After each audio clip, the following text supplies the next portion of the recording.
Hello everyone, today we're taking a look at the Emax Tinyhawk NanoScout HD. HD meaning you need to have a pair of HDZero goggles, like this, or like this. Emax also has HDZero goggles of their own. They look a lot like their others, but this should be available in a ready-to-fly kit, which would include HDZero based Emax goggles, as well as a remote, or you can buy this as a standalone little mini whoop. It does use Emax's own EM 2.0 battery connector. While my motors don't have any silk screening on them, I think production versions will. This one is 0801.5 22,000 kV motors with Emax's own Avon 31mm props. Yellow and flight controller down in here is HDZero's own flight controller with a 200 milliwatt VTX as well as Express LRS built in, and it uses a micro USB connection. I'll call out the bracket on the back for those that are well versed. This bracket used to be much smaller and I broke one previously, but this one has survived all my flight testing. That bracket connects to these screws that does allow us to change camera angle. It weighs a little over 23.5 grams. And with Emax's own 320 milliamp 1S EM2 connector, that brings our flight weight up to 32.5 grams. Comes with this world's tiniest screwdriver, an extra rubber band, which is used on the battery holder,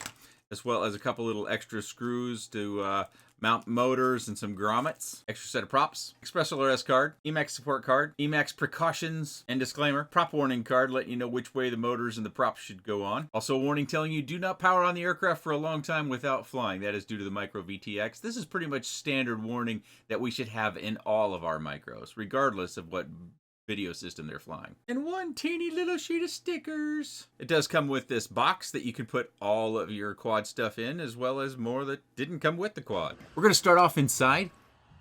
This is kind of with the main purpose of having a quad like this. You know, winter's coming, or you want to get into whoop racing. Potentially you have a local flying group or something of that nature, and you're wanting to get started out and doing some whoops. This is not going to be an ultra high performer. Normally with higher performance whoops like this, we see them much lighter as well as higher KV on the motor side. This is going to fly for about 2.5 minutes, and I'm just about going to land my landing voltage, which when I disarm, it comes in at 3.5 volts for the single cell. I oftentimes say that with multi-cells as well, but per cell tacked on the end. So one of the things that I think that they're going for, and Emax does this quite a bit with a number of their products, is it's kind of a starter. And you want to get a quad that's going to survive a lot of crashes. Now, granted, our quads, specifically our whoops, whether they're 65mm or 75mm, have gotten so much better over the many years that they have been development. This is really geared towards being ultra durable. There's a picture on the Emax website where they've kind of just squished this thing all together, which is kind of ridiculous because it's got some sort of plastic that has memory to it. So even though they've got it squished together, they say that it will just bounce back to its original form, which for those of you who have received a whoop frame in an order and found it not to be flat and level, and then you had to do the old boil technique where you get the water good and boiling and you drop it in and then you set it down flat, and maybe you even have to manipulate it a little bit in order to get it flat and the prop protection all rounded off. Yeah, this one isn't supposed to suffer from that, so even if you order just a frame from Emax, regardless of how it's shipped or handled by the shipper, frame should be fine once it gets to you. And being it's a starter, having that adjustable camera angle I think is really important, because if you have that static camera angle, maybe it's too much, maybe it's not enough, depending upon where you're at in your flight experience. It might start out being just fine, but then you want to go faster and faster and faster. Well, if it doesn't have an adjustable camera angle, you can't do that. And this has the adjustable camera angle. I did find that, you know, on the most violent of crashes that the camera angle would change angles, but I did also find that I wasn't tightening the screws down, which you do want to be careful about tightening them too much and, you know, pulling it through the plastic canopy or doing some damage to that bracket that's holding onto the camera. So use kind of a feather touch there and getting it snug, but not too snug. You can see there the flight ended and my battery voltage after recovering after disarm is coming up to about 3.5657 volts, and we got 225 inside. Let's go to the outside flight. Now the eagle-eyed of you that follow the channel closely will know this looks a little bit out of time sync. Yeah, this was actually quite a while ago. I don't know what happened with this quad, but there was some sort of holdup, and I think it was around the tariff situation. I can't say that for sure. You know, I don't share any sort of business contact communication with Emax, or really any of the companies about why they make the choices they make.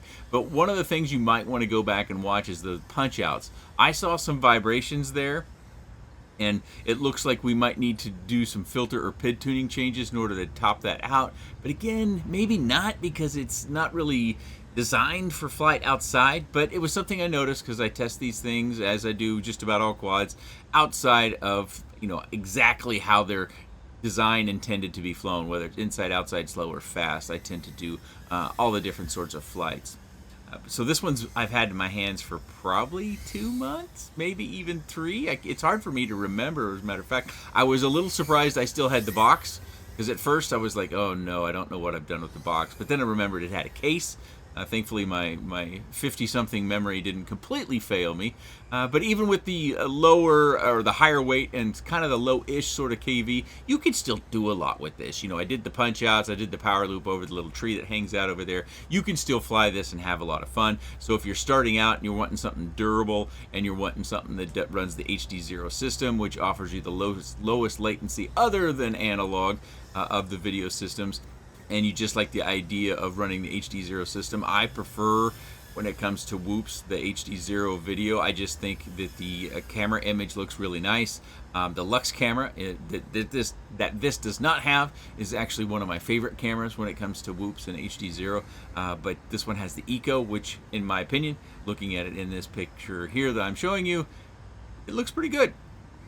HDZero goggles also offer kind of the most premium of DVRs, so it looks extra smooth compared to maybe some of our analog or other brethrens that you might have out there for different goggle sets. Again, I did those punches up by the chimney, and you can see the vibrations in there. So there's either something that needs to be worked out in the filters or the PID tunes, or a combination of the two, in order to smooth that out. Emax, oftentimes, when they send products for review, especially when they take this long, well, I shouldn't say especially when they take this long, when they take more than a couple of weeks where you have the product, will oftentimes have a PID tune update, but I have not received one in this particular case. They could have already worked that out. And there you see my flight camera that recorded the audio for us, and we have disarmed. Flew it a little bit too long.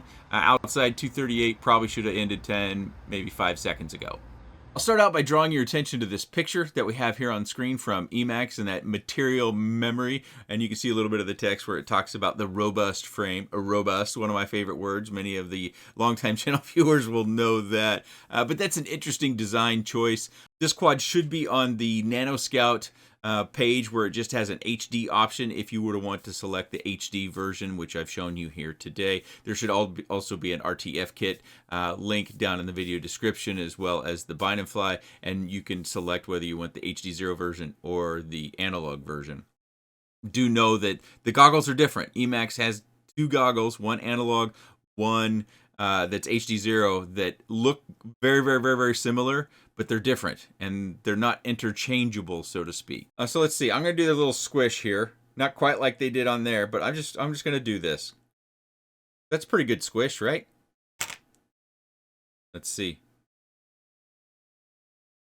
As far as memory goes, it's pretty good, but I think it needs a little assistance from us to get it back to circle. Oh, there we here. Let's push it a little here.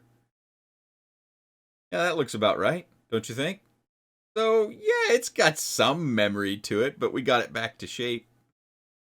And I don't think this frame would probably break unless, it weighs quite a bit more. They've got struts coming off here, supporting the internal part of the frame, and then it comes off to the whoop side here. This is fairly thick and robust around these edges. We've got 3 points of contact around each side. Have a fair bit of confidence that the most likely thing you are to break is rubber bands. These are, you could use loom bands. I think you can find those on eBay. They're not as thick, but you could double them up. They'll work just the same. The other point that's probably going to be one that you want to notice is that the camera lens is exposed. So if you go headlong into a camera, like that pass that I made between those metal chairs when I was flying outside, yeah, if I'd have wanged the camera directly, probably would have broken the lens. But, you gotta be... Now, when we make contact, we oftentimes, see if I can show this on camera very well, we roll up, so we might still hit the edge.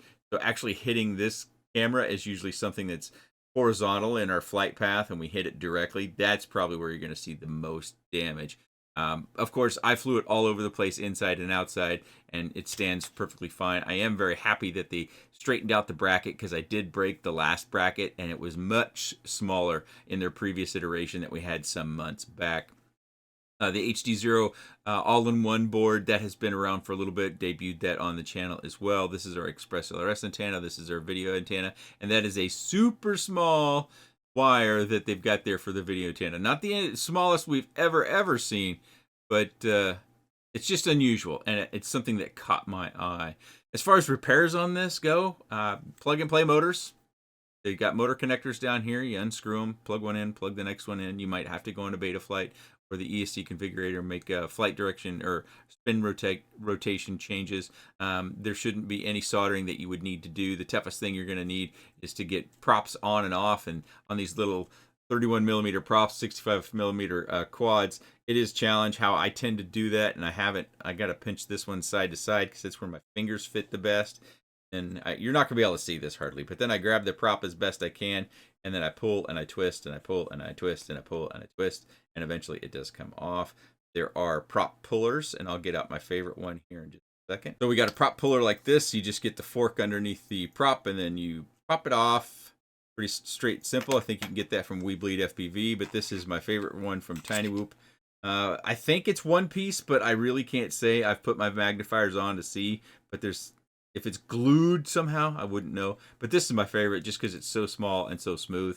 This one is like $30-some, whereas I think this one is around $14 or $15. Prop pullers, if you're doing any sort of whoop stuff, is really nice to have because it can be pretty fiddly, especially on these 31 millimeter, 65 millimeter whoops, to get adult-sized fingers in there.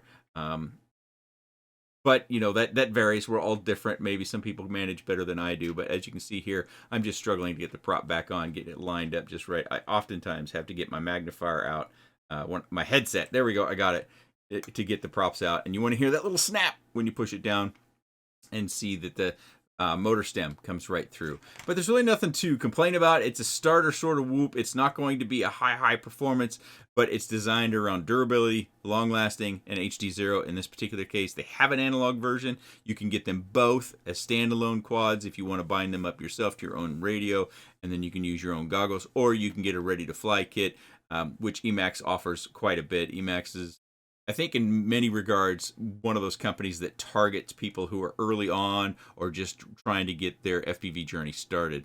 But that is the Tinyhawk NanoScout HD. Remember, you need to have HDZero based goggles in order to FPV this little guy, but they do have the analog version. There are links down in the video description if you'd like to check it out. If you have any comments, questions, suggestions, or otherwise, please let me know in the comment section below. I appreciate your time, and thanks for watching.